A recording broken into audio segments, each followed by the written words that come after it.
the 1998 NBA Finals.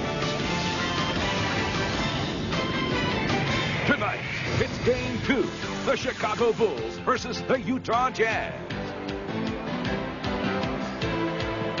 Major decibel levels being reached at the Delta Center even before tip-off, and with the Jazz up 1-0 in the series, the trends point their way. They have now won 7 consecutive playoff games dating back to the San Antonio series, while the Bulls have lost 4 of their last 6 playoff encounters, including the last 4 games on the road.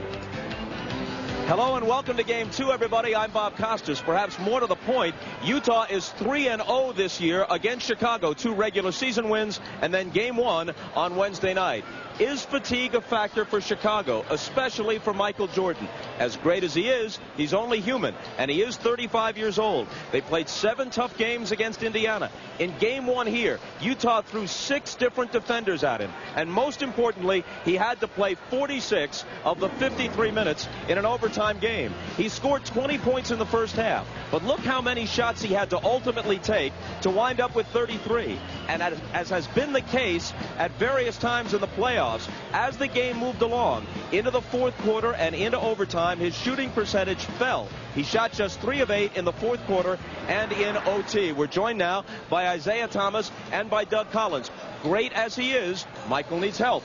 Well, Bob, everybody knows the Bulls offense goes through Michael Jordan. He had a terrific first half in Game 1. 8 of 14, 20 points. Utah did not do a good job double teaming in the post. In the second half, they came aggressively with the big man, a critical shot clock violation in the fourth quarter. So he's going to need help from Scottie Pippen and Tony Kukoc. They shot only 11 for 31, 2 of 12 from the three-point line. Those guys must be better tonight. Chicago, only 14 assists, very uncharacteristic. They usually move the ball better than that.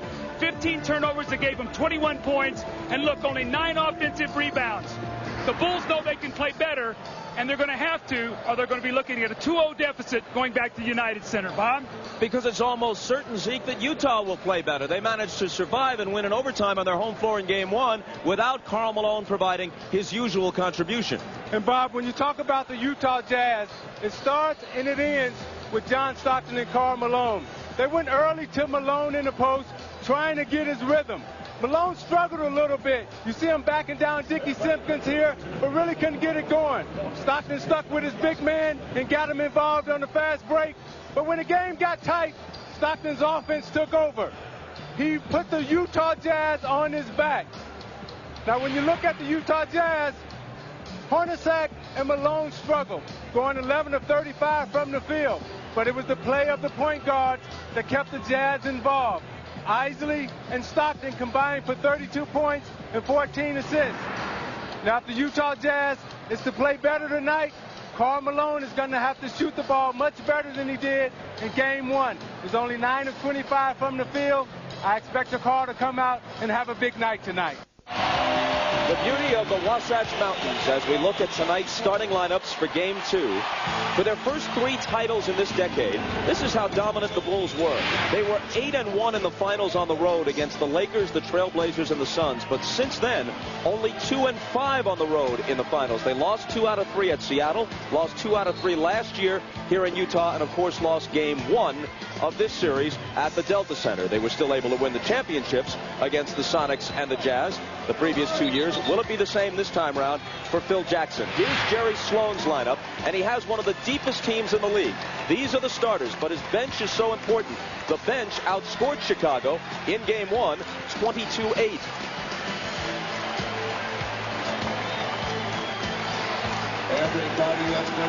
Unlike the Bulls situation where Phil Jackson is unlikely to return, Jerry Sloan has agreed in principle with Jazz owner Larry Miller on a new deal. He'll be around for a while. And here's Ahmad Rashad. All right, thanks, Bob. As always, I spent some time in the Bulls locker room, and even though they lost Game 1, they are still loose and very confident. Michael Jordan says the pressure in the game tonight is all on Utah. He says they have been able to make game-to-game adjustments very well in the past. They hope to do it this time. Now, there's been some controversy out here in Utah about Dennis Rodman being a distraction. Michael said that is not the case. With all the distractions they've had all year, they refuse to have any distractions at this point. Their focus is winning an NBA championship. Let's go down to Jim Gray. All right, thank you very much, Ahmad. Well, I spoke to several of the Jazz players, and they say basically the past couple of days, Jerry Sloan has treated them as though they have lost Game 1 sets.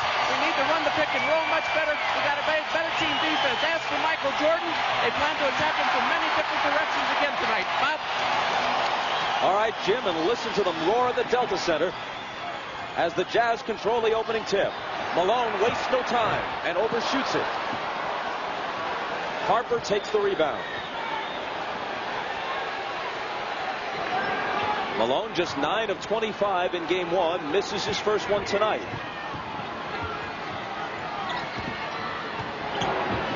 Pippen had it poked away by Russell, regains it, but eventually loses it to Hornacek. Stockton on the move, got it.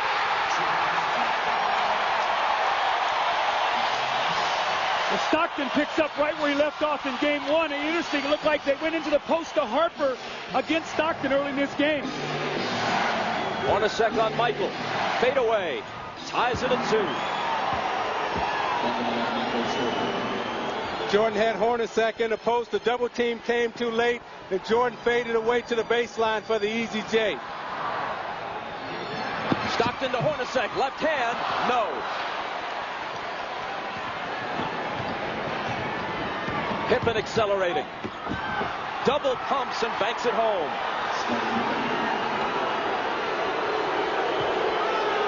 Had to pull it back to let the defenders sail by and had the body control to do it.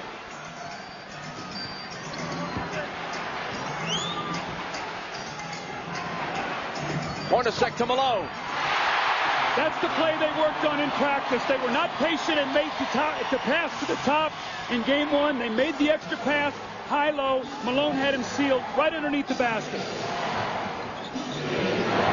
Pippen bounces to Kukoc. And eventually it's Russell as they knocked it away from Tony twice.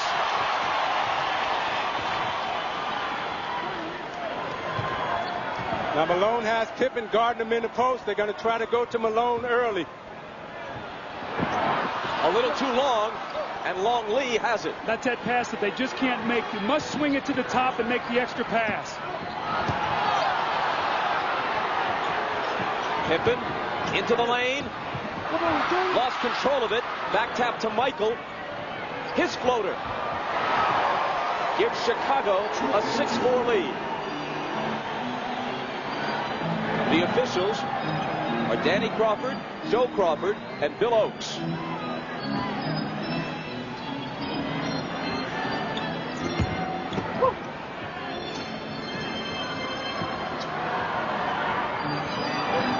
Malone against Longley.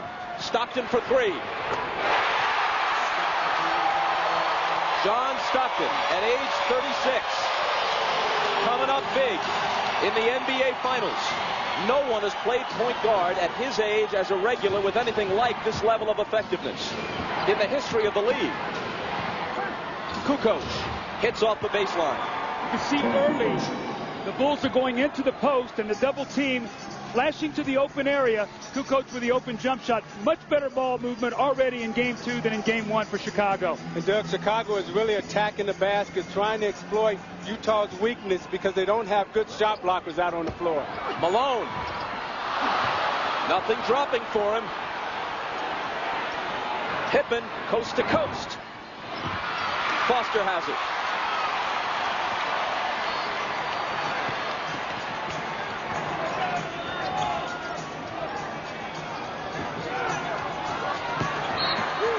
And Malone was fouled as he made his move. Let's take a peek backstage. This is Dennis Rodman dribbling a basketball to try to loosen up the sore right thumb. Often he's riding the bike to try to get warm. Here's Hornacek. Out to Russell. He'll fire a 3. Utah did not hit a single three-pointer in game 1, and they've got 2 of them tonight already. They were 0 for 8 in game 1, and they were a 38% shooting three-point team in the regular season, which was 5th in the league. Hornacek bumps Jordan. Rodman's coming in a little bit less than 4.5 minutes into the game, replacing Longley. Foul on Hornacek, his first, as we check with Ahmad. All right, Bob, when I was talking about that controversy, it stemmed from last game when Phil Jackson was not able to find Rodman on the bench. But Dennis always goes back and warms up when he doesn't start, and it's something that they've done all year, and it is not anything that is a distraction. Bob? Jordan's miss is tipped to Pippen.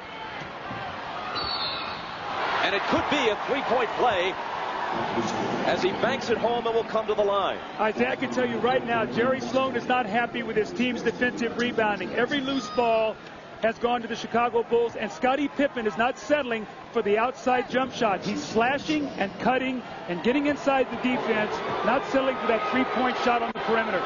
But Chicago right now is playing with a sense of desperation because they know they can't go down in this series 0-2.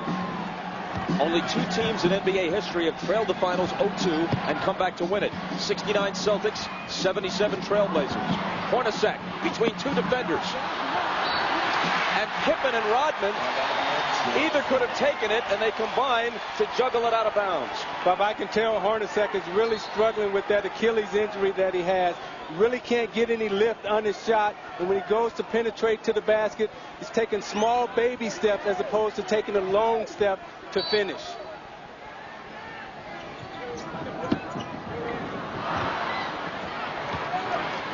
Russell with it for Utah.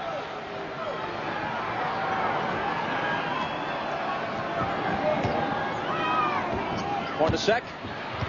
Jordan got a piece of it. Hornacek recovers, muscles it up and in, and this could be a three-point play as Utah has taken the lead 12-11.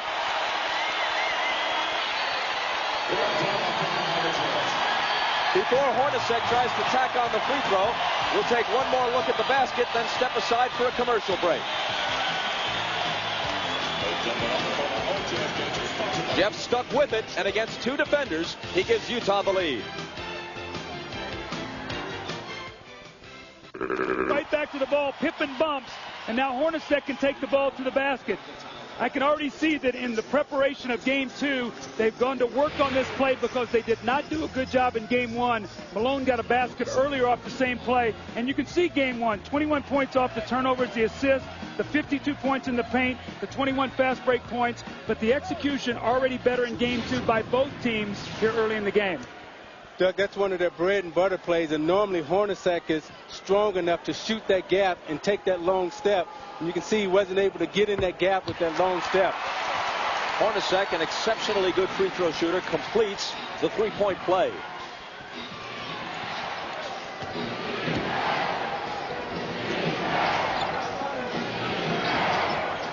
Jordan, who's 2 for 3 at the outset of this game, gives it up to Pippen.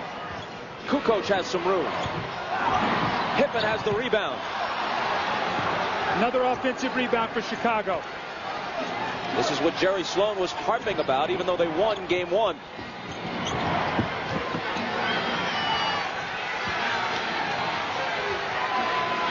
Shot clock moves down to 7.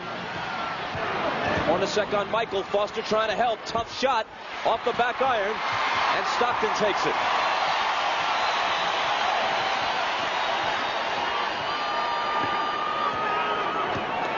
Jim Gray mentioned it at the beginning of the game. Jerry Sloan told us after practice yesterday that if his team thought they could be complacent after a Game 1 victory, he took that thought out of their minds with a stern lecture after practice. Russell misses, but Malone is there, so an offensive rebound for Utah. Sloan said, I talked to my team as if they had lost Game 1 because we did a lot of things wrong.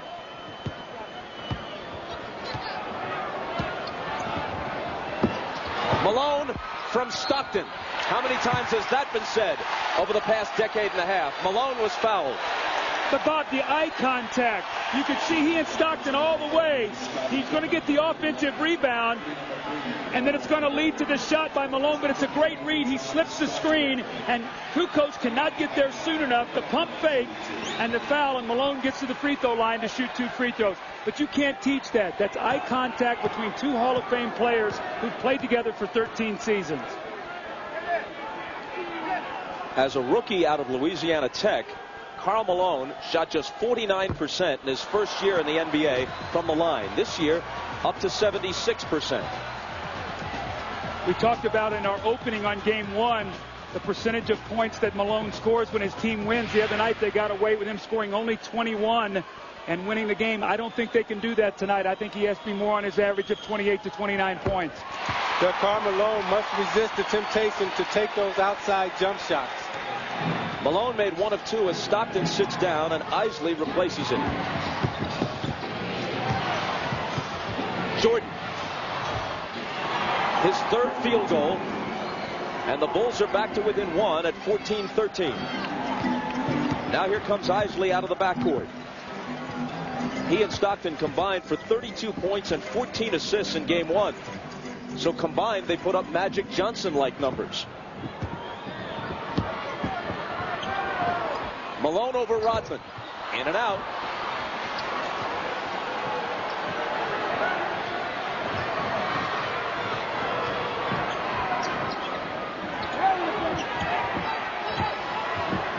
Malone helping on a double team with Jordan. Pippen slices through the defense and slams it. See, when you come with size, Malone came to double team with size, forced the lone J over in the corner, and then Pippen penetrated the lane for the easy dunk.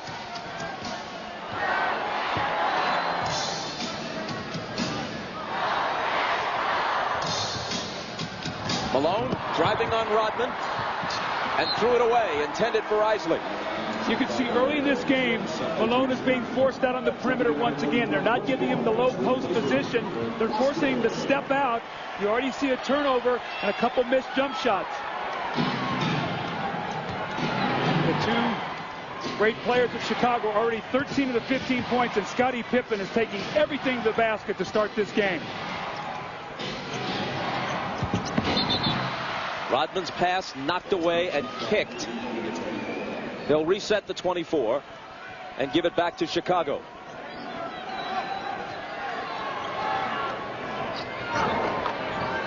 Pippen again to the hoop.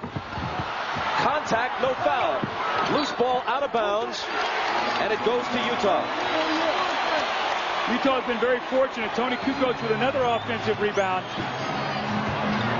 Russell pulls up and hits off the glass. Now see, Tony Kukoc was back yelling at the referee, and nobody got back defensively to Brian Russell. You cannot be concerned that you didn't get the call. You must get back. And Jordan just told Kukoc, don't argue with the officials. Do that instead. Score and give us the lead again. Chris Morris has come into the lineup off Jerry Sloan's bench for Utah.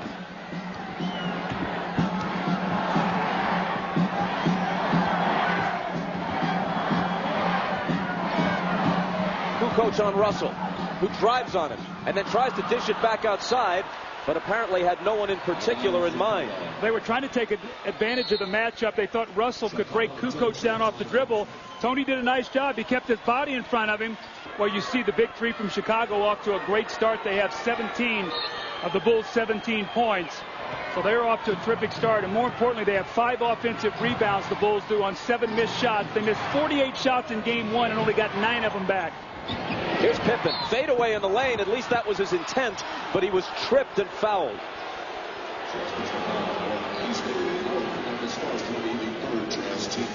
Yeah, they caught Howard Isley pushing Pippen right in the back there.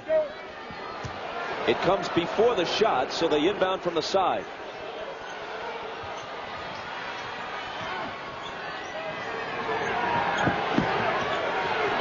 Rodman to Pippen. Outside to Harper. Now Michael baseline. And he starts the same way he began game 1. On fire.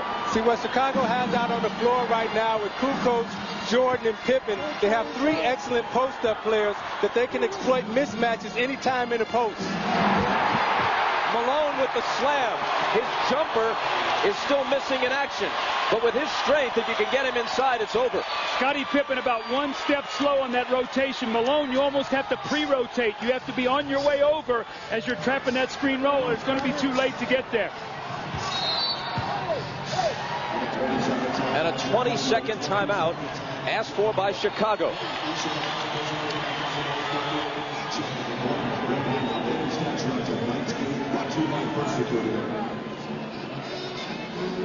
Great ball movement here by Chicago early. The ball has gone from side to side. It comes back to Michael. No chance to get a double team, so he turns and hits the jump shot.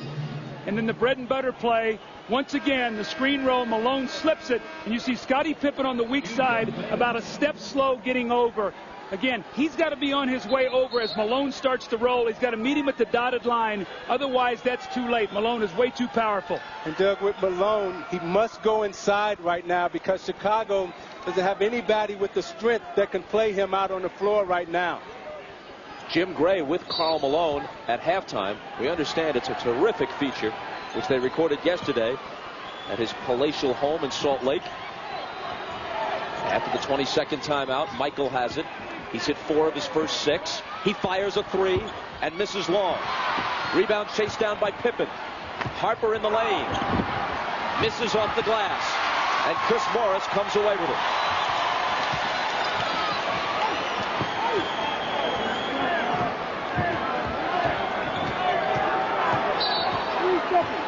Danny Crawford blows his whistle off the ball, and there's a Utah foul. It's on Malone. No, making a 3-second violation. 3-second violation. This ball has got to swing to the top. They're holding the ball and allowing Chicago to get in front of the post on the defense. Harper open, misses a 3. Isley takes it from his backcourt spot.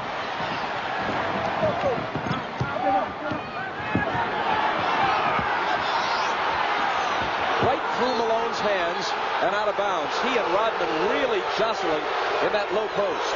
Yeah, Malone is having a hard time trying to get Rodman or Pippen on his back. Therefore, he's standing. He's got to move around and make sure he establishes himself in the post deep. Kukoc, quick first step, and finishes it with the layup. Well, Michael's supporting cast has given him a great effort here to start this game. Pippen and Kukoc off to wonderful starts. We know how important that is with Kukoc. He plays much better when he gets off to a quick start on offense. He has 6. Pippen has 7. Malone tries another jumper, and this one is there. That's the same shot he got in game 1, and he's got to make that shot. That's within their offense. He made it all season long.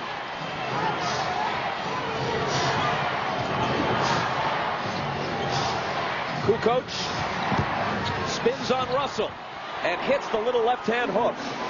See, Russell is just giving up too much size to Kukoc on the low post. Go high 2 for 1 here on a screen roll. See if Malone steps out with he and Isley.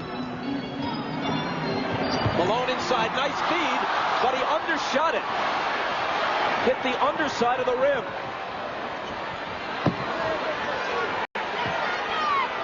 Harper looking for Pippen. And a Utah foul on Morris. Karl Malone with the screen roll. Rodman's going to show. He steps back. Got the little 15 to 17-foot jump shot. He's got to make that shot. And the next time he gets in a hurry. Looks like he's got his man beat, has the layup. Looks like at the last moment he takes his eye off the rim and looks at Scottie Pippen and misses the easy shot. That's a big shot because that would have brought him within 1. The Bulls have a chance now to push it to 5. See, Doug, I think Chicago would live with Karl Malone shooting 17 and 15-foot jump shots. They don't want him inside causing fouls. Pippen sits out the closing moments of the first quarter, replaced by Judd Bushler. Steve Kerr, to give them an extra shooting threat, also comes on for the first time. 10 seconds. Jordan against Hornacek, blows by him, pulls up, misses. Rodman battling on the boards, but can't hold on to it. I thought Michael went a little bit too soon with that. He gives him 4.5 seconds here to get a score. Let's see if they can do it. Isley fouled by Kerr, and they had a foul to give. Smart play. Now they have a play here they run that they try to curl either Isley or Hornacek off this triple screen up at the top to get a quick shot. Let's see if they can free him up for a jumper. Isley, catch, shoot, short.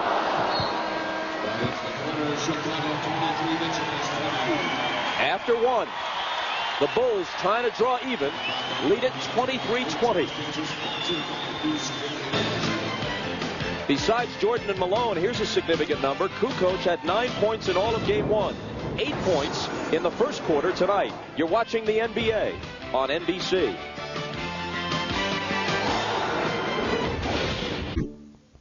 In the first quarter for the Chicago Bulls. And the big 3 stars with Michael Jordan. You see they're late here on the double team. And when you have Pippen out on the floor slashing and Kukoc slashing, they're very difficult to guard. They've stepped up in the first quarter, and you look at their numbers. 8, 8, and 7. Doug, I think when they go into the post, Utah's going to have to make a decision that they're going to have to get back quicker to double team Jordan and Pippen. Jordan begins quarter number 2 on the bench. This is pretty much routine for Phil Jackson as he tries to get Michael a breather at this juncture of the game. Bushler playing important minutes now in game 2. Pippen pulls up at the foul line, finds Kukoc for 3. It rattles in and out.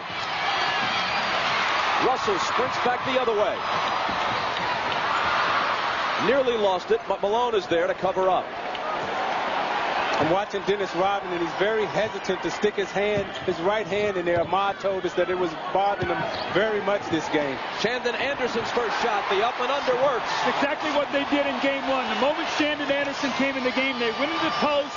He got 2 quick fouls the other night against Bushler. This time he gets the score.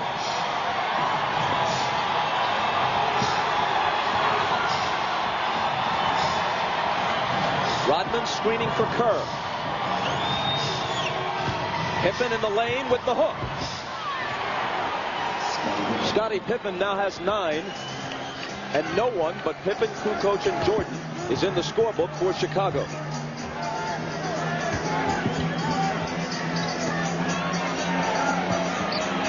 Anderson driving on Bushler. The reverse doesn't quite fall, but he was fouled.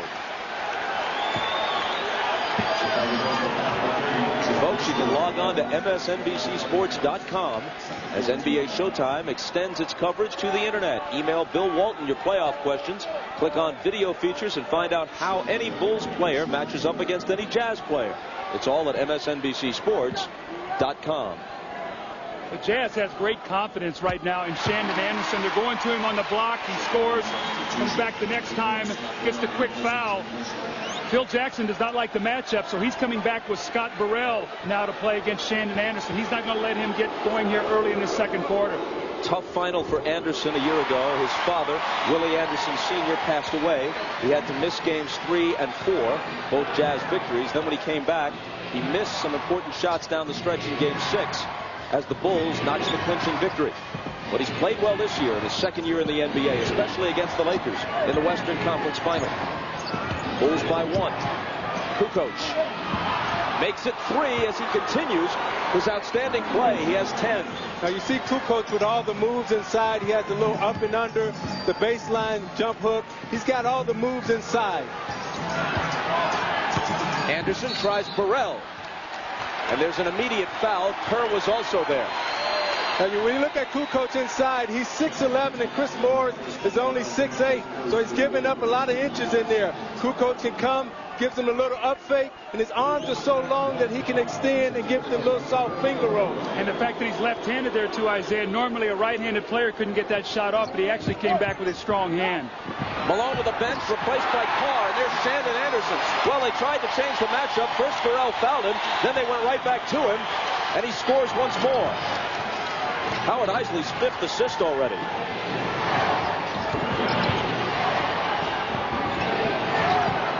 Kukoc feeling it, but this time it comes up short.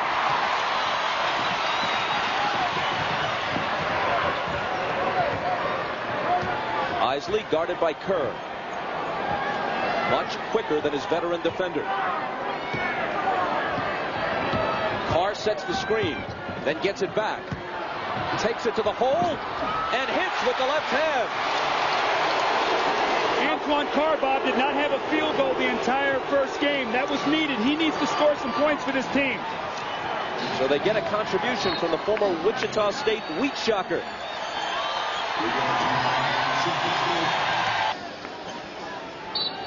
Jordan back in. He, Pippen, and Kukoc, the only Bulls to have scored. 6 different Jazz players have scored at least 1 basket. Luke Longley to Pippen. Great feed. That was a great feed and a nice cut. Jordan gave Pippen a little brush screen, and Pippen cut really hard, and Longley hit him with the pass.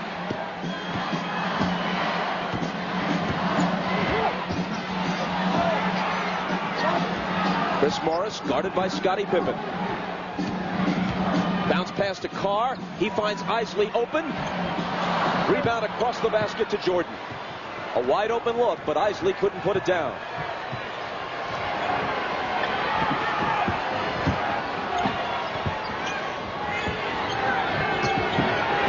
Pippen draws 2 defenders. He finds Longley. Knowing Jerry Sloan the way I do, the thing he's going to be upset right now is Chicago's in a great flow offensively because Utah's not putting their body on cutters. They're going wherever they want to go on the floor, getting very high percentage shots.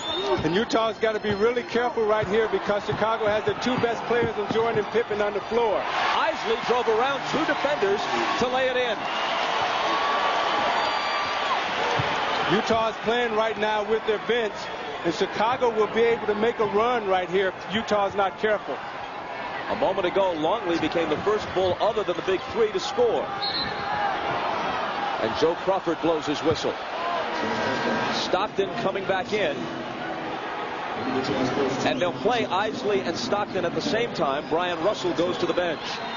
Well, John Stockton missed actually 11 minutes and 31 seconds of game time, but he actually got 26 minutes and 20 seconds rest. That's how you use those timeouts to be able to rest your starters and get them the quality minutes you need from them. Last foul on Chris Morris, his second. Burrell, a 3, got it. See, when Stockton and Isley in the game, when you come to double team Jordan, you're double teaming him with a smaller player. Therefore, he's able to give Burrell a nice pass out of the double team. Carr, jumper. Halfway down and it pops out. Depriving Stockton of an assist. Jordan for 3. And Stockton runs the rebound down. It's Chicago by 4. Burrell up on Morris. Antoine Carr returns the pass to Morris on a great look, but Chris couldn't finish it. So those are momentum breakers right now. If Chicago comes down and scores, it's a 6-point game. And they do come down and score on Michael's great assist to Longley. And that prompts Jerry Sloan to ask for a timeout. His team trailing by half a dozen. 6:31 remaining in the first half of game 2. Done a double team. Now the problem with that is he's so small. Michael can throw the hard pass right back out. And they can't react to it because it's such a crisp pass, and Burrell knocks down the open 3. And then the next time down the floor, the give and go, Michael Jordan is going to find Luke Longley. Luke slips in. Nobody puts a body on him, and he gets the little finger dunk there. And Michael Jordan looks at him going to the bench. And when you get that look, you better finish. Those are the eyes of a basketball assassin. I've witnessed those eyes a couple of times before. He may be a warm-hearted guy every place but on the floor. But on the basketball court, he is as cold-blooded as they come. Here is Malone after the timeout, right to the hoop on Longley. Now you see Malone take it and go aggressive right there, and Jim Gray just told us that Jerry Sloan really got on his team in the huddle and wanted them to compete harder. So you see Malone comes right out of the huddle, takes the ball, put his head down, and goes straight to the basket. That's where Malone needs to be, inside, drawing fouls. It's Longley's second foul. Malone, who usually lives at the free throw line, shot only 4 foul shots in game 1. When you're a coach and you take a timeout down 6, your team comes out and gets a 3-point play. That's terrific. They've come out and executed exactly what you wanted them to do.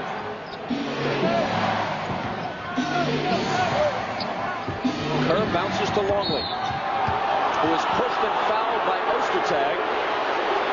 Stockton raised his hand. Isaiah, look why this play works right here. They're going to play off the Bulls' overplay. So when they throw here, there's no help, and he can take the ball right to the basket. See, Michael's overplaying, so there is no help. That's a great play out of a set timeout. It appeared as if Ostertag was the guy who really jostled Longley there, but they called the foul on Stockton as first. Here's Burrell, and Ostertag is there to take the rebound.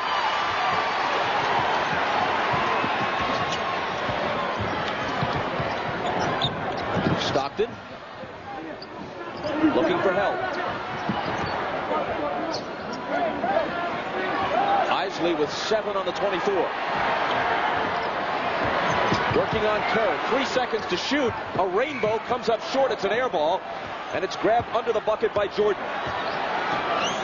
So you got interesting matchups out on the floor right now because they don't respect Ostertag, and that forces Malone to guard Kukoc. But Kukoc travels with it. Normally you would see Hornacek on the floor right now, but he's really struggling with that injury. So they're having to play a very small backcourt, and they're playing Shandon Anderson as a small forward. How much longer before we see Brian Russell back into the game against this bigger Bulls lineup now? Stockton snap pass to Isley, gives it up to Ostertag, and Utah moves to within 1.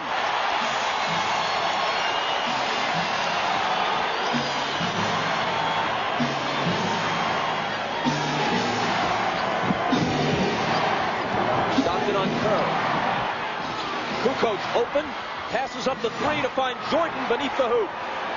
See, Jordan caught Stockton on the screen and made him switch and went right to the rim, and Kukoc found him for the easy layup. Jordan has 10 now.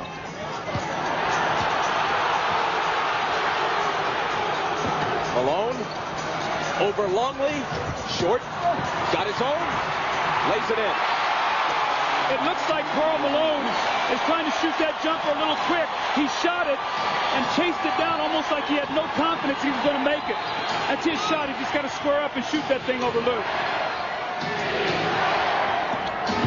Burrell, turnaround, deflected and taken by Utah. Isley bouncing to Anderson, who can't come up with it, and Jordan can. Ahead to Kukoc. Tries to return it to Jordan in the lane, and there's a Utah foul. They had an excellent fast break opportunity right there, but Jordan led Kukoc a little too long through a bad pass, which forced Tony out of position. Foul on Isley, his second. Burrell leaves the game, Harper back in. Burrell gave them good minutes tonight. Each team with 3 team fouls. Kukoc lets it go and cans the 3. There's a fan that hollered behind us, "Shoot it, Tony!" And he lined up the 3 and knocked it down. He's now the game's high man with 13 points. Anderson gets inside Jordan and finishes it. How about the respect for Shandon Anderson? Michael Jordan on him in the post. They still go to him. A great entry pass over the top. The Bulls' backside defense slow to react. See, Doug, I think that's where Malone should be. Anderson is getting deep in the post, and Malone must get deeper in the post. Longley to the cutting Jordan. And Michael has a dozen.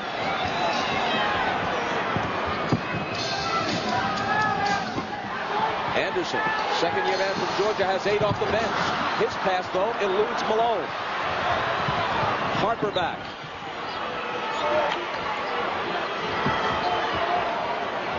Looking for Michael, guarded this time by Stockton. Ostertag is there with help.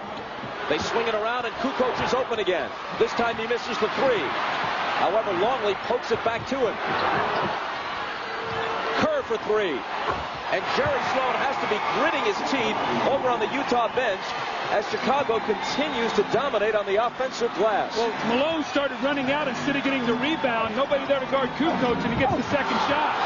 Jordan swats it away from Anderson and out of bounds. The Utah fans contend that Anderson was fouled, but the officials say Michael got it cleanly.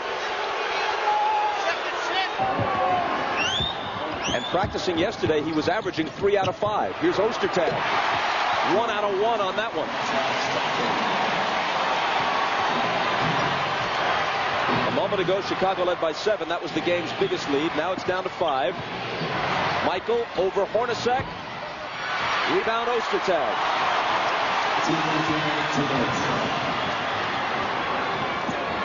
Hornacek lets it go. Kukoc got there late. And Hornacek connects.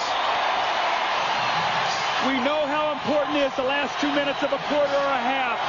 4 quick points here by the Utah Jazz to cut it to 4, to 3. And they've got the crowd back in it. Kukoc is fouled. Out of a timeout. Stockton. Who does it better? It's not Malone this time, but on the weak side, the cutter, Ostertag for the dunk. And then Hornacek off the transition, early offense. He squares it up and hits a tough shot over Tony Kukoc to cut it to 3. How about those 2 perfect feeds by Stockton? Did you see the rotation on that basketball? Last foul on Malone was his first. Pippen driving on Anderson, and Shandon is hit with the personal. Now Anderson got a little too close to Pippen that time. Utah's over the limit. Pippen's coming to the line. Tomorrow, NBC Saturday starts at 8, 7 Central, with the NBC original movie thriller, The Lottery. Then the thrills continue with Profiler. 8 Eastern, 7 Central, tomorrow night on NBC.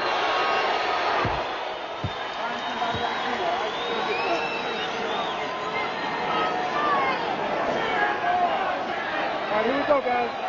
Pippen has 12. So does Jordan. Kukoc leads Chicago with 13. Malone's the high man for Utah with 12. Pippen being taunted hits them both. And you see what championship experience is that you can play with desperation but be under control, as Chicago is right now. Hornacek on the move. Underhands it off the glass. Offensive foul takes it away. Michael Jordan is so quick to react. Looked like Hornacek had a step on him. He squares him up and goes, but Michael finds the angle. And you see Hornacek pushing off with the left arm. Hornacek's second foul. Now leaning all over Jordan. No call there. And then there's a foul on the Jazz as Hornacek comes away with the ball. And the Utah fans are incensed. They hit Hornacek with the offensive at the one end. Now he goes down. Whether he flopped or not is a matter of judgment after a little bump and go with Jordan. Yeah, and you see that the official underneath, Danny Crawford, called the foul.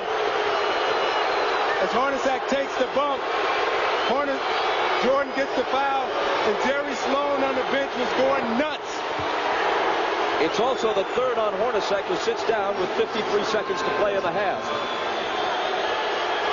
Now, if Michael makes this, it's a 7-point game. Utah's got to get a couple baskets here and get a stop. They don't want a double-figure deficit going in at halftime. Matching the game's biggest lead at 7.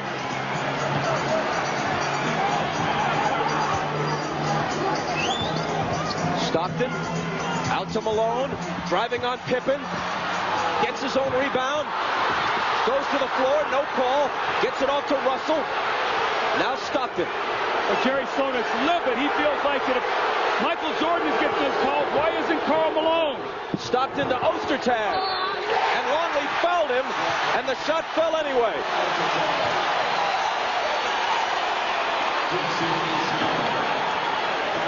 Malone is going to take the ball to the basket. He realized Michael just got fouled. Felt like he got bumped. Fights to get it back. Tries to power it up. The ball is knocked loose.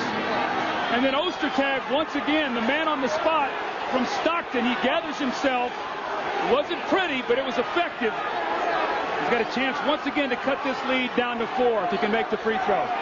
Ostertag trashed earlier this year after signing a huge contract. Showed up in training camp, out of shape. Longley with 3 fouls goes out. Karl Malone was the most outspoken. He said, hey, you got to help this team. You're not doing anything for us. And in fact, Greg Foster is now the starter. But Ostertag off the bench tonight, 6 minutes, 6 points, 3 rebounds.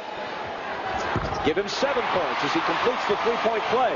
His size bothers Chicago. It bothered him in the second half on the double teams. He's done a nice job. Can Utah get a stop?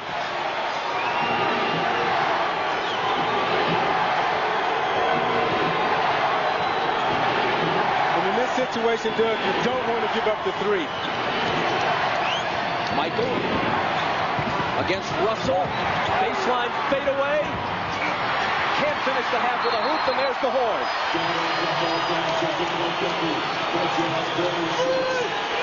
Tony Kukoc at 13.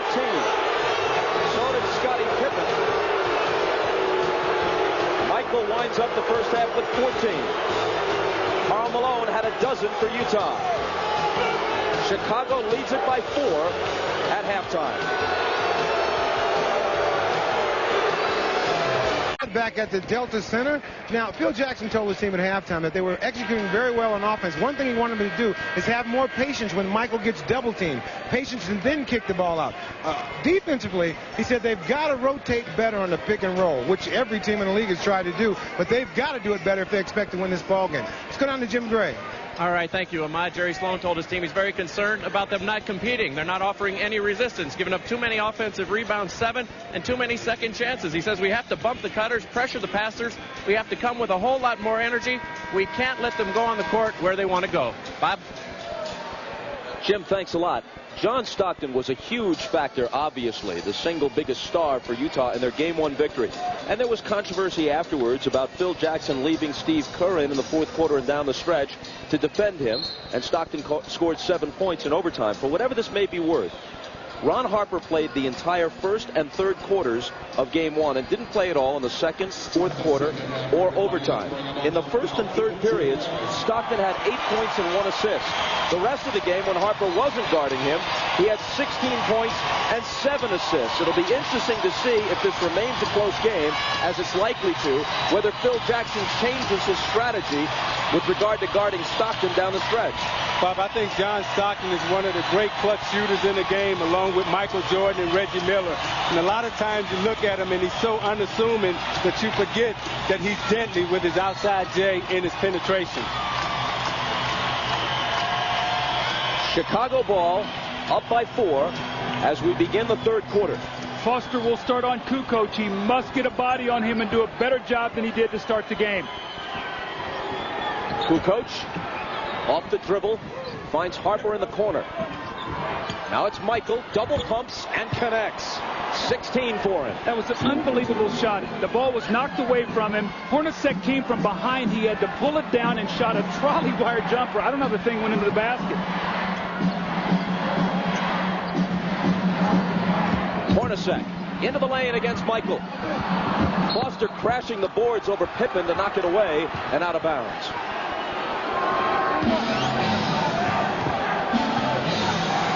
So Chicago brings it back with the 6-point lead. Pippen guarded by Russell. Jordan again. Not this time. Foster has the rebound.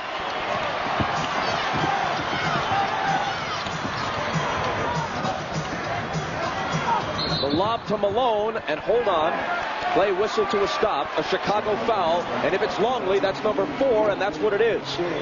Well, take a look at Michael Jordan here now. He's going to mishandle the ball. Look at Hornacek from behind. He double pumps it, the ball barely over the front of the rim, and he makes a very difficult shot. Hornacek with room and with 2. First 2 plays of the game, Utah run right at Michael Jordan. They said, we've got to make him use some energy. Hornacek hits the open jumper. To cut it to 4. Pippen, his defender falls. Scottie tried to take it into the lane. Knocked out of bounds by the Jazz. Let's check in with Ahmad. All right, Bob, we talked about game-to-game adjustments. Well, the Bulls have made that adjustment. Phil Jackson just got up a minute ago looking for Dennis Rodman. He wasn't on the bench, but he looked down at the security guard. The security guard beckoned to Rodman to come back in the game, so they now have a system, so that won't be any more confusion. Bob? Ingenious. Kukoc turns and hooks. It rattles in and out, and Malone is there to take the rebound.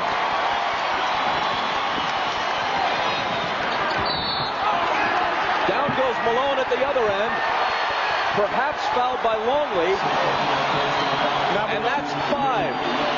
Yeah, Malone came down to establish his low post position. He was trying to get the position, and normally the officials will let you bump the guy before he gets in position. Malone does a good job in acting, flops, take the charge, and the officials blow the whistle. And that means Rodman comes in. Rodman, of course, always complaining that Malone is constantly acting and flopping, that sort of thing, according to Dennis. Discuss him. Dennis is on Malone. Stockton fires a jumper, and it's there for him. See, when the ball goes into the post, the guard's split on the outside, so you can't double team. And Stockton is shooting the ball very well.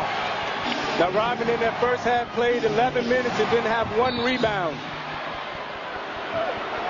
That's got to change, you figure, for Chicago to have a chance, especially with Longley now riding the pine with 5 fouls. In the first half, they only had 9 defensive rebounds, and that's not good for Chicago. That foul on Malone is his second.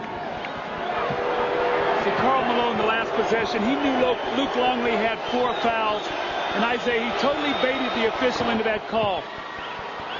He really acted that play out, and the Chicago Bulls are really, really upset about that. You know what? That's gamesmanship. Absolutely. That's not worthy of disdain. It's worthy of admiration. I agree. You know what your opponent's got. You go in and you put the onus on the official to see if they'll make the call. Michael gets them both with the help of a friendly roll.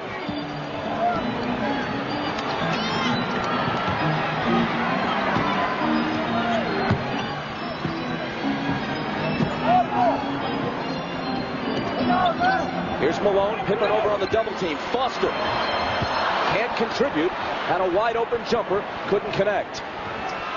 Jordan, stutter step, pull up, rebound Foster. And you can see Ostertag is coming into the game. Jerry Sloan has seen enough from Greg Foster. Ball loose in the lane and taken by Pippen. Who coaches open underneath?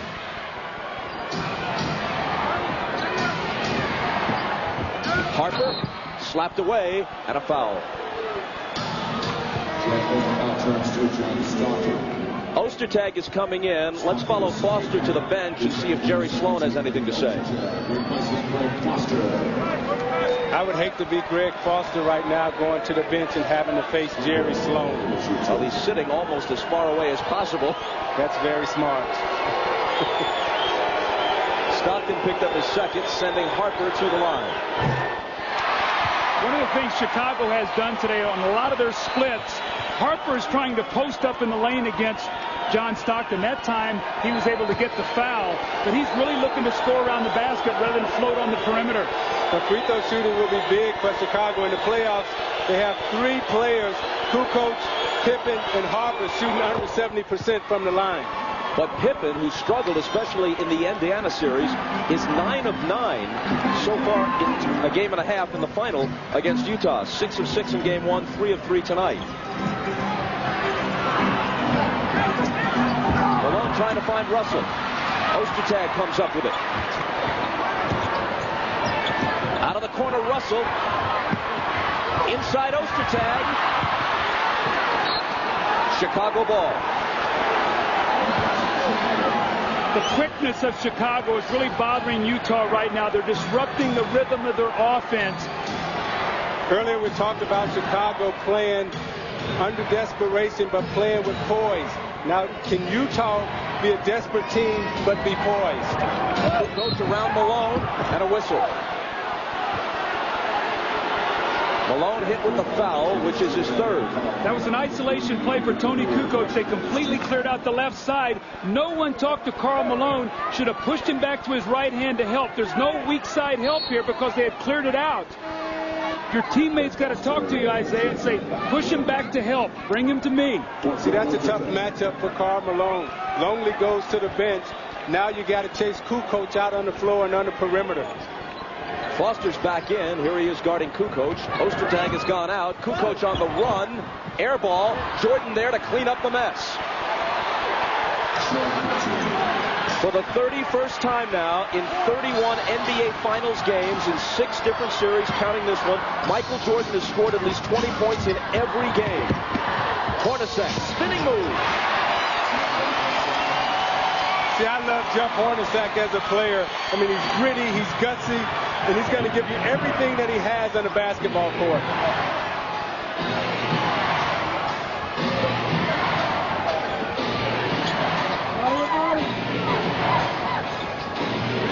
Harper bumps into Stockton, no foul, and the hoop. Once again, Harper in the post against Stockton. They're going to try to punish him down there, make him play some post defense so he can't roam.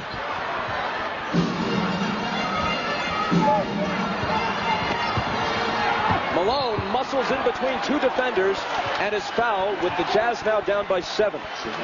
You see the big guards of Chicago now are starting to take control of this game, giving the smaller Jazz problems. You look at Jordan underneath, pushes Hornacek out of the way, and gets the offensive glass. Now you see Harper using his size and his strength. Stockton tries to flop. Harper turns around and knocks down the easy J. They got to come down and double team quicker because the guards of Chicago have so much size.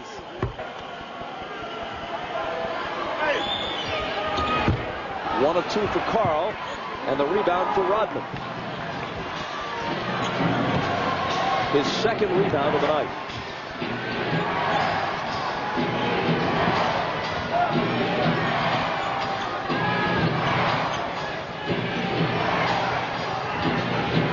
Pippen looking for Michael, trying to post up on Hornacek, spins around him.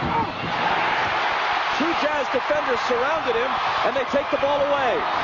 Hornacek throws it right to Rodman, and Jordan is all alone, and he saunters in. How about Dennis Rodman? Before he even touched the basketball, he knew Jordan was down court, and he just touched it real quick and flipped it back.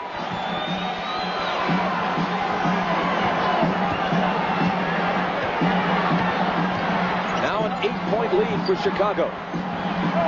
Malone can't cut it to 6. Foster grabs the rebound, but there's a Utah foul as we check in with Ahmad. All right, thanks, Bob. The conversation during the bench, Scottie Pippen saying take good quality shots every time down. Michael Jordan telling him to be smart, take care of the ball, run the floor, and crash the board. Bob? Jordan missed. Keith rebounded. See, with Adam Keefe on the floor now, Pippen can really roam because Keefe is not a shooter. Russell to Malone, guarded by Dennis. Tries to muscle up on him and draws the foul.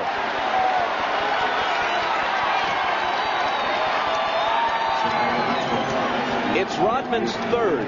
Your thoughts, Doug, on this system that they've now rigged up, where the security guard conveys Phil Jackson's wishes to Dennis that he should come back from the tunnel, back from the locker room, and to the bench. Well, it's very difficult on a coach. In fact, if Dennis was not on the bench when Longley picked up his 4th foul, he got the 5th foul before Dennis could get into the game. Now, I don't know if that was a factor, but you as a coach have to be able to communicate. To get into the game, it might be for one possession. You don't know when it's coming. Your player has to be ready to go into the game. And Rodman likes to keep his body warm. And in Chicago, when he's at home, he's able to ride the bike in the tunnel, and they're able to get to him quickly. Here in Utah, I don't think they're going to let him put that bike behind the bench. Malone hits them both. Utah to within 6. Utah has got to make a defensive stand, though, right now. Chicago is in too good a rhythm. Keith guarding Kukoc. Russell on Pippen. Michael inside. Missed it. Rebound Malone. Stockton bumps off Pippen. Finds Russell for 3.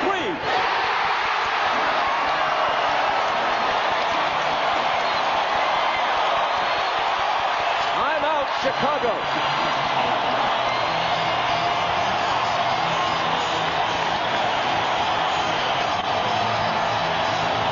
All their points in the first half. Each is scoreless since intermission. Kukoc guarded by Keith. Harper. And Kerr is stripped by Stockton. Here's Keith ahead of the field. Blew the layup.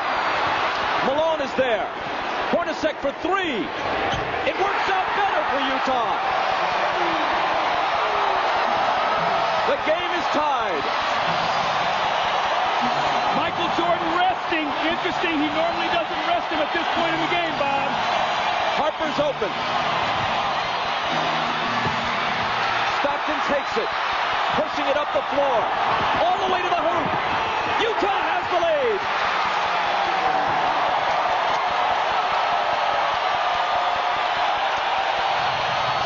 The Jazz on a 10-0 run.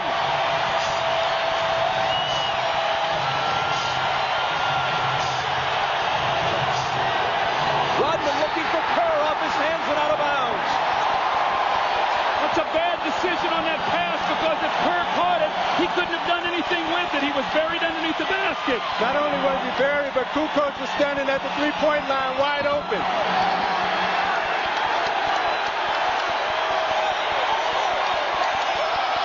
Dennis Dennis Rodman just barrels through the screen, but on this fast break, you're going to see Stockton strip Kerr. He throws ahead to Adam Keefe. Now, Adam Keefe has been sick.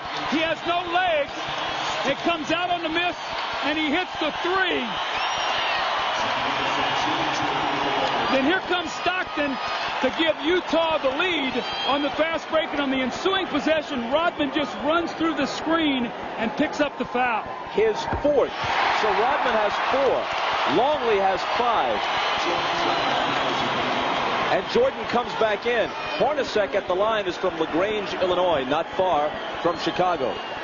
He's fond of telling the story about his son Ryan, whose favorite player is Michael Jordan. He says Ryan has a Jordan jersey, but he has said it is absolutely forbidden to wear that jersey around the house during the finals. Adam Keefe with a lane violation, Bob. You never want to lane violate with a 90% free throw shooter. The Jazz lose a point. Phil Jackson, realizing the momentum switching, he immediately comes back in with Michael Jordan, who only rested about a minute. Yeah, there you're anticipating a rebound that's almost certain not to come. Rodman, jumper on Malone. Missed it, but a foul as Kerr went down away from the action. And Brian Russell picks up his first. Here's Adam Keefe right here. He's going to get in the lane too quickly. Again, Hornacek, a 90% free throw shooter. You never do that. Now, if you're shooting a 50% free throw shooter, maybe you take that chance, but the referees definitely had to call that. And Doug, if I'm Karl Malone, I am thinking every time I touch the basketball with Dennis Rodman having 4 fouls and Longley having 5, attack the basket because you know they're going to be tentative guarding you. Kerr's free throw ends an 11-0 Utah run, and he makes them both.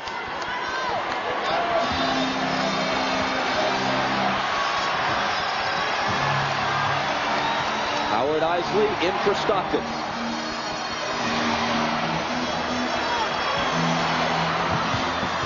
Hornacek will bring it back.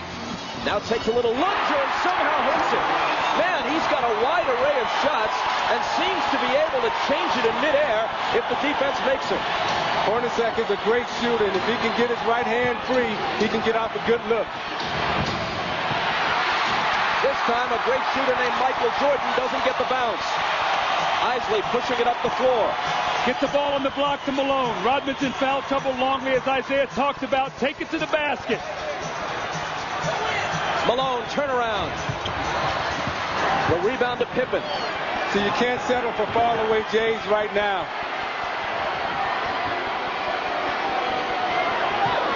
Here's Kukoc. Isley up on Kerr, denying him a chance to shoot a 3. Kukoc misses a 3-pointer. Rodman has board position, but hold on. It's going to be on Karl Malone. He held Rodman's arm on the offensive rebound. Well, now that's 4 on Malone.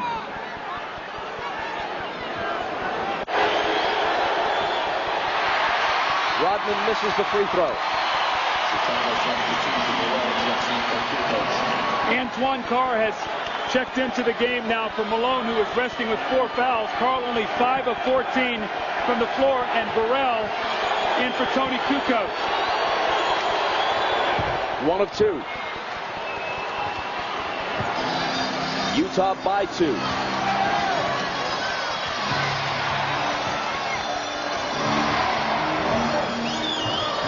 Isley around Kerr. Pull up floater. Good!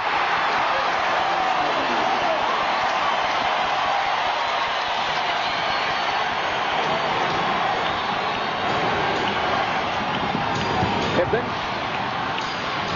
finds Burrell all alone.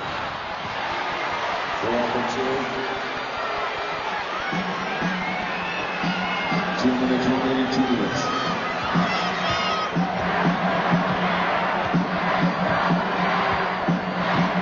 Antoine Carr in, screening for Isley, who's guarded by Kerr.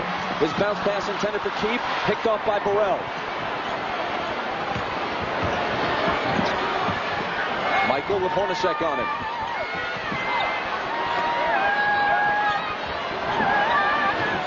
Behind the Rodman screen, he overshoots a three, but Jordan grabs it and slams it.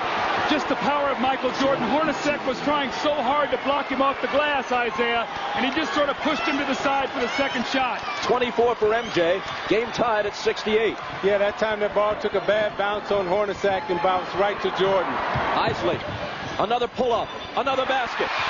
See, that's Isley's shot, that little floater, that little mid-range game.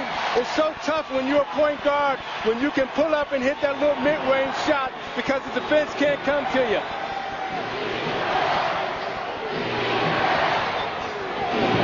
Curve from Jordan. It's off. Rebound Rodman. Pippen in the lane. Barella, good look at a three. Rodman chases it to the side and saves it for Pippen. Tremendous athletic play by Dennis. Now Michael has all the room he wants, but still can't put it down. And Russell outraces him for the rebound. Then he loses it. He tried to call timeout and doesn't get it. And Chicago will have it back. It was great recognition by Burrell right there. They caught Russell in the corner, and they trapped him quickly, and everyone ran away from him. Remember that there is no force out anymore. It's either a foul or a violation. Used to be you could bump a guy out and it was called a force out. Joey Crawford ruled that he went out on his own accord on that play. Now it's Pippen who stumbles away, but he was fouled by Russell.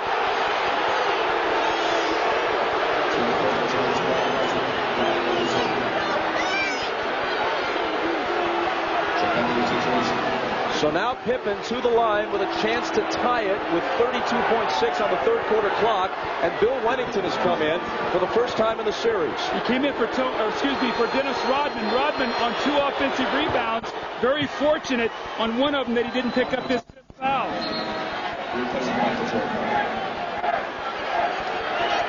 Boy, this may be a phantom foul. Oh, Scottie actually kicked himself. Yeah, he tripped himself. Yeah, he did, but I think they caught Russell pushing him in the back. Joey Crawford showed a push.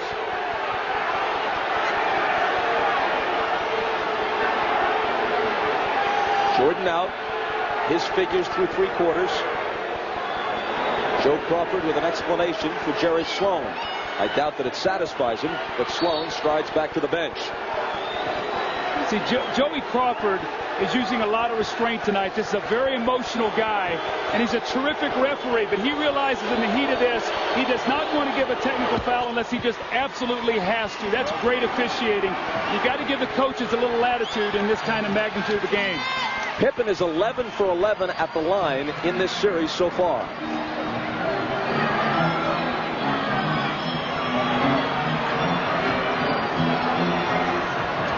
Isley to Carr. Head fake on Wennington. Then the pass inside for Keith, who bats it to Isley for a three.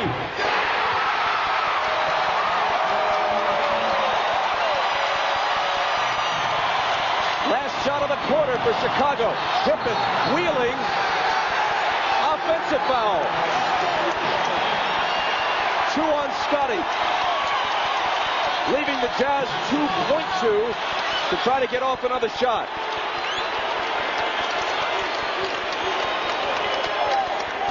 Isley back to Russell. He beats the buzzer and misses it. A three-pointer by Howard Isley gives the Jazz a 73-70 lead heading into the fourth quarter, hoping to head to Chicago with a 2-0 lead in the NBA Finals. Back after these words from your local station. You're watching the NBA on NBC. Utah up by 3. Now take a look at another set of numbers. You can draw a lot of conclusions from this, but it's almost inescapable that fatigue has to be part of the fact that Michael Jordan's field goal percentage has dropped markedly in the fourth quarter of the last half dozen games. He was 4 of 11 in the third quarter of this one. He's 10 of 24 overall in the game. They have asked him to play heavy minutes at age 35 and to carry a huge portion of the load. Keith from Isley can't find the handle. Pippen chases it down. Keith really struggling here. Pippen to Wennington. His shot is short. Now remember, the start of the fourth quarter, Utah failed to capitalize on the Bulls bench in game one. Can they do it tonight? There's a foul on Kukoc. In the fourth quarter in game one, Chicago outscored Utah 20-12. First foul on Tony.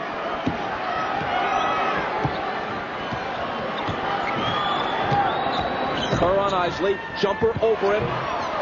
Rebound Keefe. Knocked away. No foul. Adam Keefe has no timing. He's working very hard, but he just does not have any timing. He's been sick and has not been able to practice or play the last few days. He started 75 regular season games for them, but out of sync now because of illness. As Doug said, Pippen misses. Carr rebounds. So Utah needs to score here, Bob. They need to force Phil Jackson's hand and not let Michael Jordan get too much rest so he can be fresh to finish this game. Shandon Anderson has it sail over his head, and it belongs to Chicago. This is almost identical to game one. The Jazz struggling to score with turnovers and missed shots. The Bulls now have been able to stay within 3 points and get Michael Jordan a minute and a half rest. Chris Morris about to check in for Utah.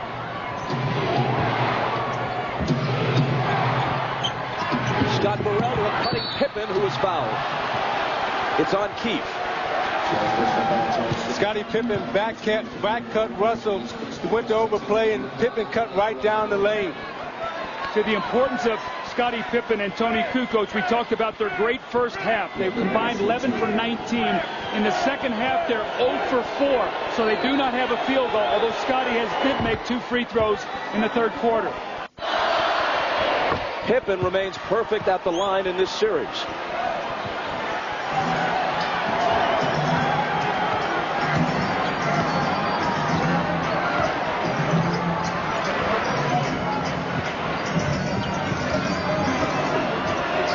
Antoine Carr hands to Isley. Isley on the move. Off to Anderson. Here's a 3. Spins out, and Weddington wrests the rebound away from Keefe. Kukoc for 3.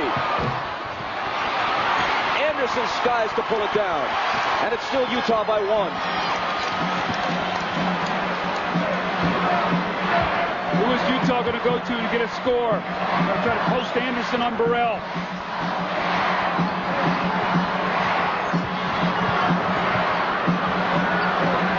Isley on the move. Underhander. Won't fall. But he gets to the loose ball.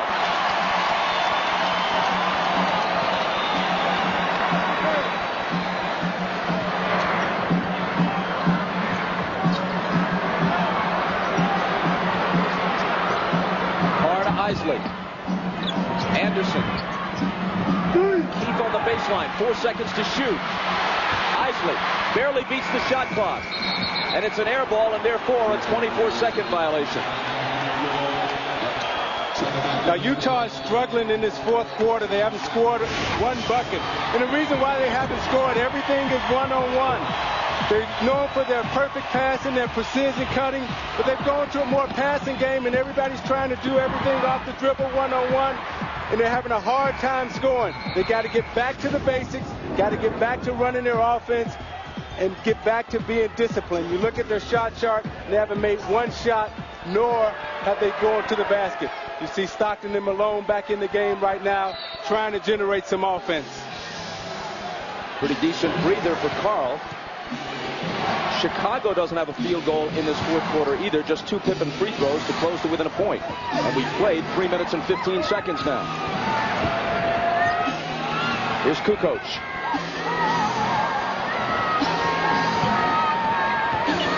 Stockton on Michael. Jumper over John. The bank is closed on that one. Kukoc wins the battle for the loose ball. It's Kerr outside for 3. Anderson takes the rebound on a bounce.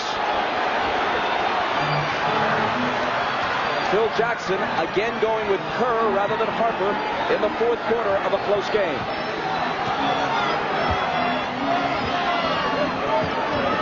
Inside Malone. He He was fouled. There still has not been a field goal scored by either team. We've played almost 4 minutes of the fourth quarter. It's that favorite rip screen play. You're going to see Michael Jordan waiting to try to go for the steal, and he reaches in there at the last moment. But that's that little rip screen play to bring Karl Malone to the post. He's got to take his time now. If he gets fouled, free throws could be crucial as we come down the stretch the way teams are shooting. Michael's foul was his first.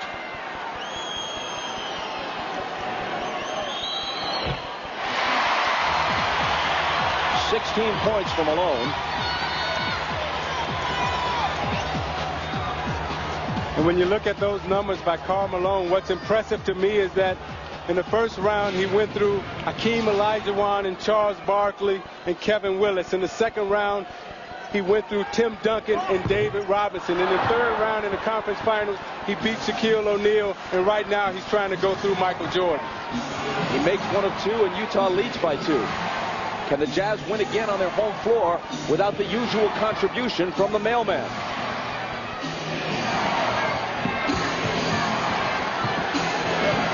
Rodman shoots from the head of the key and connects. Even he has to say, hey, go figure. Now, Chicago has been in 4 straight road games like this in the playoffs and have lost all of them. Can they find a way to win this one to even the series? All winnable games on the road, and all of them in the L column for Chicago. And another foul on Michael. Now you watch Rodman here. Now Rodman's a pretty good straight-on shooter when he gets himself set. He can knock this shot down. Doesn't take it a lot, but you look at the rotation in the forearm on the basketball. Doesn't shoot it much, but he says, thank you right there. After 4.5 minutes of the quarter, the only field goal belongs to Rodman on a 20-foot jumper. Poked away, and Jordan has it. Chicago looks to take the lead.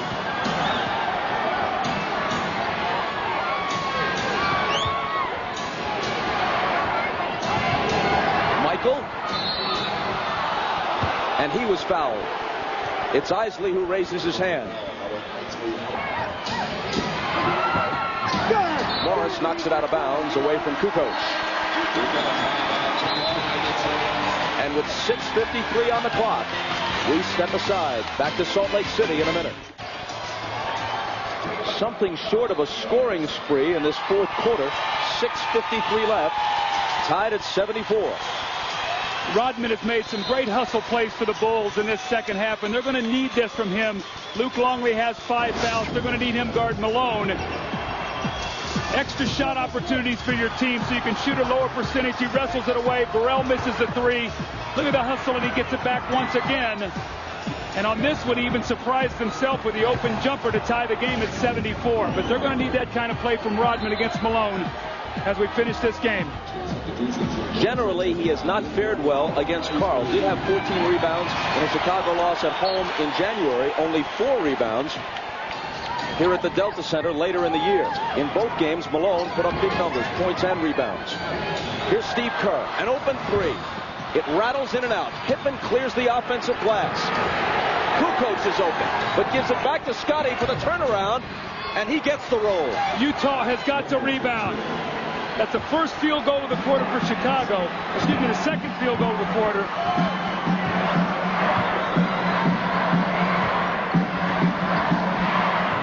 Here is Stockton. Malone screening for him. John into the lane, but there's a Utah foul. And if that's Malone on an illegal screen, it's his 5th. Yup, it is. Now you watch Karl Malone as Steve Kerr goes underneath the screen. Malone will run right into Steve Kerr, and Steve Kerr takes the offensive foul. But right now for Utah, when you're at home in a game 2, trying to defend in the playoffs, when it gets to the 6-minute mark, and if this game is close, all the pressure is on you right now. Hornacek is on Jordan. Michael double pumps and hits off the glass. Jordan with 26. Jerry Sloan's going to come back in with Brian Russell.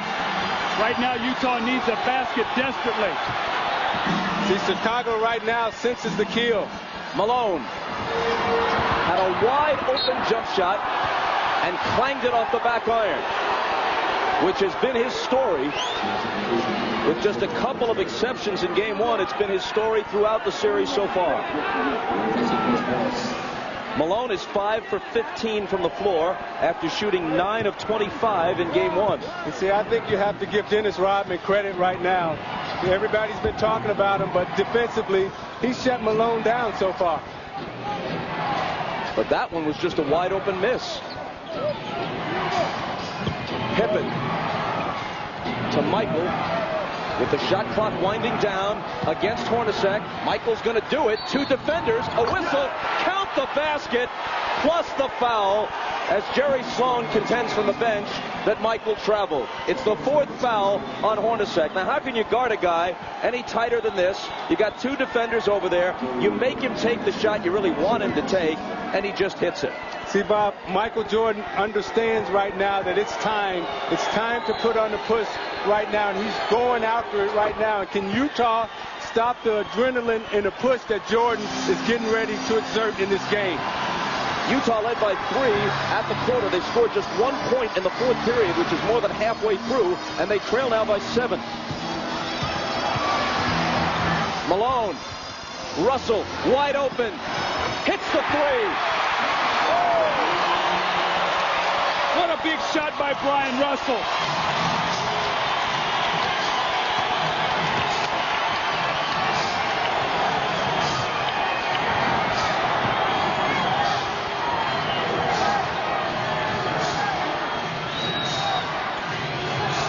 Kerr looking for Michael. Michael looking for the hoop. Rodman grabs it. Another offensive rebound for Chicago. Jerry Sloan hands on hips in front of the Utah bench. Malone now is on Jordan. They better help him. He's got 5 fouls. Russell comes over. Michael into the lane. Left hand. Got it. Taking this game over now. All of that because the second shot hustled by Dennis Rodman. He got him another possession and gave him 20 more seconds on that score. And on that layup, Doug, Malone couldn't come over and help because he had 5 fouls. Now Rodman and Malone hit the deck. And it's 5 on Dennis. This is how you win championships. Rodman comes up with a second shot, just beating 2 Utah Jazz defenders to the board. And here's Michael Jordan with that surge that Isaiah talked about, finishing with his left hand to put his team up 6 points once again. Now that Chicago has a 6-point lead, you see Harper in for Kerr for defense. Stockton around Harper. Outside to Hornacek. Into the lane. Contact and a foul. Rodman was in the vicinity. Let's see.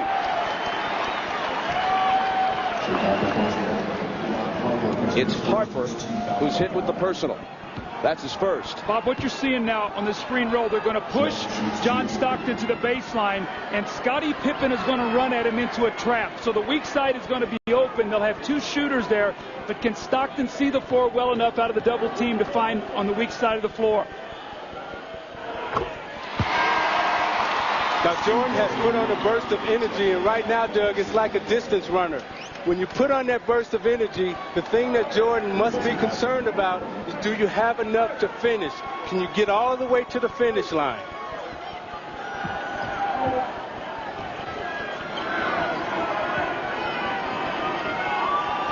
In this 4th quarter, he's 3 of 5, reversing the trend of relatively poor 4th quarter shooting the last 6 games. Hornacek makes them both. Longley comes back in. He's got 5 fouls. Rodman to the bench with his 5 fouls.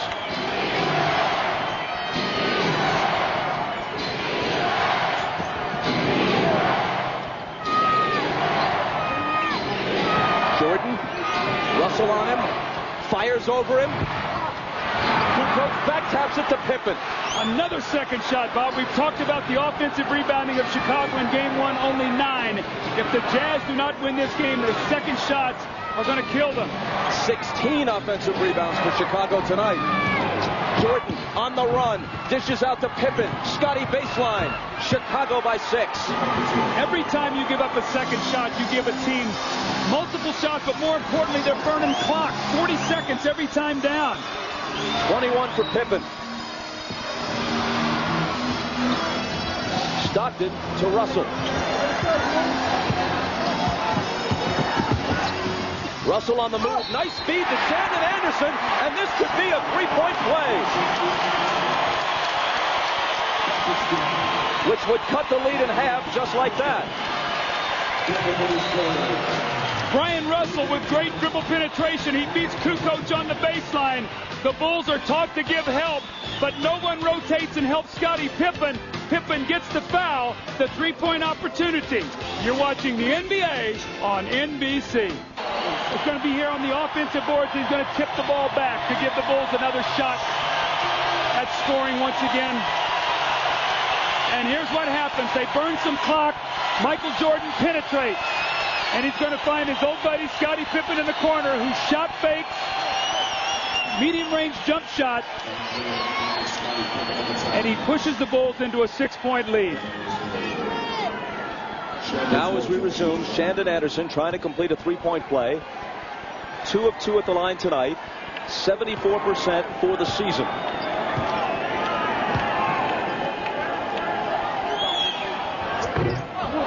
But he misses it. Here's Ahmad. All right, thanks, Bob. During that timeout, Steve Kerr just suffered a thigh contusion.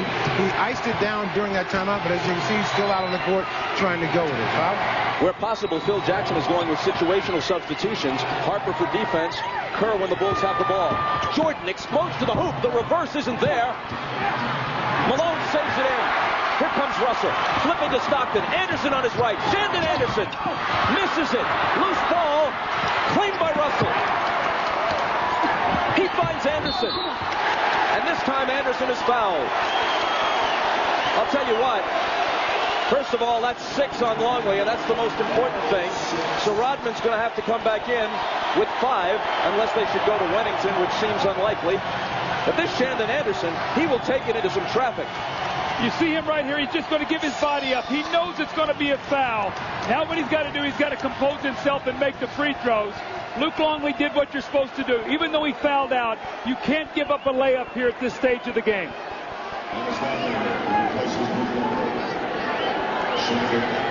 Longley played just 17 minutes because of foul trouble, and there you see his relatively meager numbers. Rodman in with 5 fouls. Anderson missed at the line a moment ago, but not this time. See, Bob, what will happen here is you see the fourth quarter free throw shooting by the Jazz. You see Anderson is well down the list with 57%. Anderson has not shot free throws nearly as well in the playoffs as he did during the regular season when he was a 74% man. See, the Bulls are sending all 5 guys to the boards right now.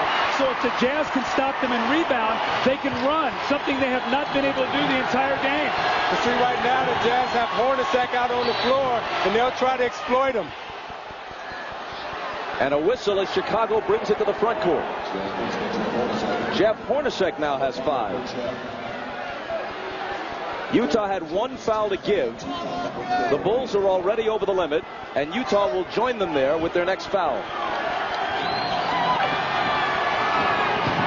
Michael behind a Rodman screen. Russell fights it off. Jordan forces the shot and misses it. Utah can tie it. It's Stockton. Hornacek for 3. Utah has the lead.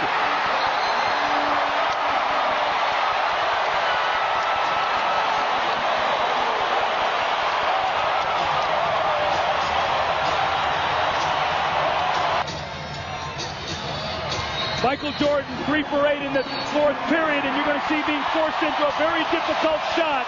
Brian Russell with excellent defense. He gets a hand up. Michael falls down on the shot, and the Jazz, when they rebound, can now run. They're playing 5-on-4. Here's Michael Jordan right here. So they're 5-on-4. Michael cannot get back into the play. Stockton realizes it. He pushes it up the floor. Hornacek trails in from behind. And Hornacek with the big 3 that gives his team a 1-point lead. Hornacek at age 35, aching Achilles and all, 20 points, 15 of them in the second half. And Utah has hit 7 of 10 three-pointers tonight, after making none in 8 attempts in game 1. Jordan dips inside on Russell and slings it out to Kukoc. Left unattended, he misses the 3. Rodman a huge board. And Kerr has it. When you're double teaming, you got to rebound. Pippen bumping with Hornacek. A minute 20 to play. Pippen's shot isn't there, and Malone will take it. Utah by 1. Stockton directing traffic.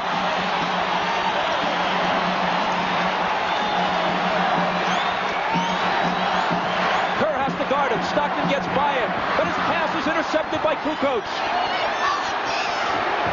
Kerr, pull up 3. No! Got his own rebound. Michael hits it, and Chicago reclaims the lead. There's a foul as well. What a sequence. Again, Bob, I can't say enough. Watch Kerr shoot this ball. Nobody blocks him out. He gets it back, the smallest player on the floor, and finds Michael Jordan, who gets fouled and is going to get a 3-point play opportunity here to put his team up 2. And you see Malone couldn't be aggressive right there because he had 5 fouls, so he had to lay back off the play. Michael Jordan has taken 33 shots to score 34 points. But what's important is that his team now leads by a basket. Moving down toward 40 seconds. Stockton. Russell out of the corner. Stockton thought about a 3. Pippen is on him. 6 seconds to shoot. Malone will. And he'll miss another one. Rodman grabs the rebound and asks for time. See, Malone needed to recognize that he had the mismatch with Kukoc, and instead of taking him outside, he should have rolled right into the post so he can use his strength and go up and score. But they baited him again into the jump shot. Well, right now, Steve Kerr has made the biggest play of this game with that offensive rebound and the play to Michael Jordan. The Bulls had 6 offensive rebounds in the 4th quarter for 8 points.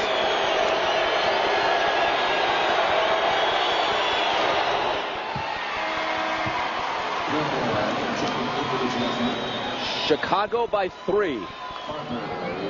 Scottie Pippen was bent over a moment ago in some sort of discomfort. That's Chip Schaefer, their trainer. Wennington and Kukoc out. Rodman is among those coming back in as they make an offense and defense switch. Pippen apparently is nauseous, but he's going to stay in the game. It's Utah feeling a bit nauseous now after Kerr hits them both to give Chicago a 4-point lead with 19.5. Now Phil Jackson not taking any chances. Got Harper in the game to guard Stockton. Russell trying to get it in. Stockton slipped and Harper cut in front of him and stole it. To Rodman, they'll burn some clock. They got to chase him and foul him.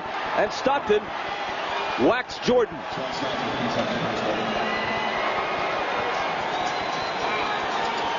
Well, the Chicago Bulls had lost 4 consecutive close playoff games on the road. 3 at Market Square in Indianapolis. The first one here, all winnable games. It looks like they'll reverse that and get even going back to Chicago. Ron Harper came up with a big steal there because if he would have been called for the foul, really no time would have elapsed off the clock. Stockton makes 2 free throws. It's a 2-point game still with 19.5 seconds to go. So that was a big steal and a big no call there with Harper coming over his left side trying to get the steal which he got. You know, Phil Jackson gambled the other night and he had Steve Kerr guarding Stockton. This time he learned and he brought Harper in, and it looks like Chicago is going to come out of here with a victory tonight.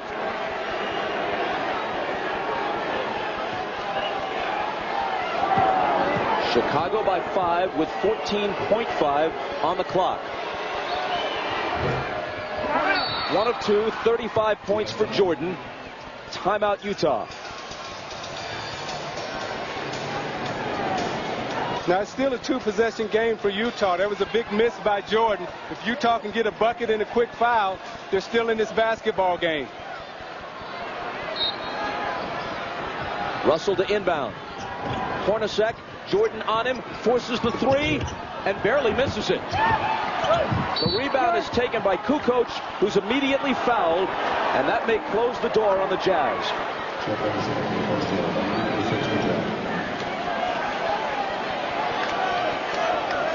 Bob, I remember when we went to Los Angeles and won one game, and we split, And the Lakers came back and beat us in Detroit in that Game 3. So that Game 3 is a pivotal game for Utah because that's a game that they can go in and get.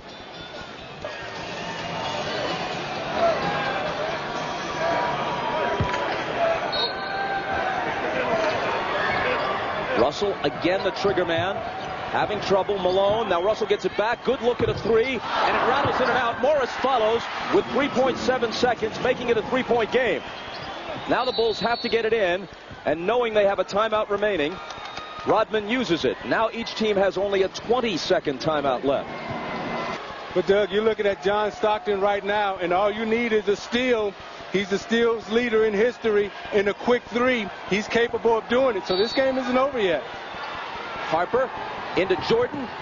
Russell pushed him. They didn't get the first call. Then Stockton makes contact with 1.7, and they whistle play dead and send Michael to the line. And Sloan is arguing that he was fouled the first time. Well, if he makes one of these free throws, the game is over. That'll be a 4-point lead with 1.7 seconds to go. Utah only has a 20-second timeout. They can't advance the ball. Right there, Brian Russell said he pushed him right there. That was sort of a, if you were in flag football, maybe you would get that call, but you're not going to get that right now.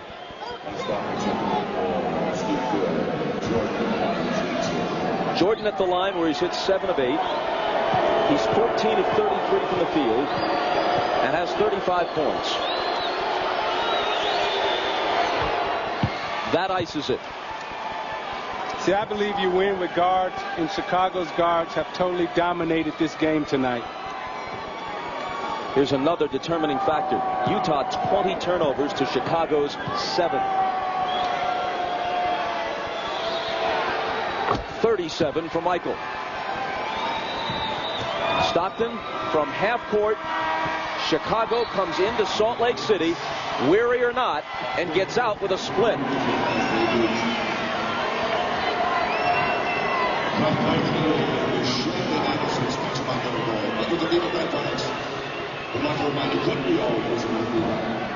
Michael Jordan is with Ahmad Rashad. All right, thanks, Bob. Michael, you guys were so confident coming in here tonight in this game, and you said if all the pressure on the game 2 was really on Utah. How was that so? Well, I mean, we were just trying to get one win. We played extremely well the first game, and it was just a matter of executing down the stretch, and I'm pretty sure they realized that. They wanted to come out and play better. It was on there. It was pressure on them to come out and play a lot better. We know we didn't play particularly well, and we had an opportunity to win game 1. Tonight, we came out, we got in the same situation in the fourth quarter, and we basically executed, went to the free throw line, knocked their free throws down, and defensively we held tough. When you talk about game-to-game adjustments, you guys seem to make the adjustments tonight, or was it just better overall play? I think it was better overall play. We had a feeler in terms of what they wanted to do, and defensively, I think we stayed solid, and we really didn't let the screen and roll hurt us as much as they normally do, and I think we pounded the boards very well. Improve your confidence going into game 3? Our confidence has been very strong. I think the pressure is really not on us, and it's on them. Now the pressure may shift to us because we're going back home, and we have to defend our home court, and we got to go back and play well. All right, congratulations, Michael. Sure. All right, let's go over to Jim Gray. All right, thank you very much, Ahmad. A very effective night for Dennis Rodman tonight. In the second half, 9 rebounds, 9 on the game. You held Karl Malone to 5 for 16 from the field. Why were you so effective against Karl this evening? Well, I think they let us play tonight. If they let me play, I can play Karl Malone any day of the week. But they just start calling the touchy fouls. They won't let me get in my groove. I was out of my sync in the first half, but the second half I came out.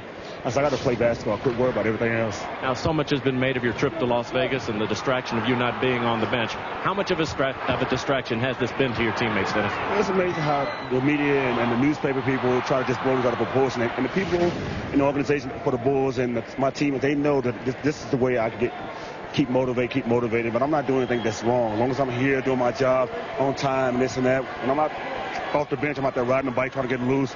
And I'm 37 years old. I'm not a young man anymore. You're going to do whatever you want to do anyway, right? Absolutely. All right. Bob, back to you. For Isaiah Thomas, Doug Collins, Jim Gray, and Ahmad Rashad, I'm Bob Costas. This has been the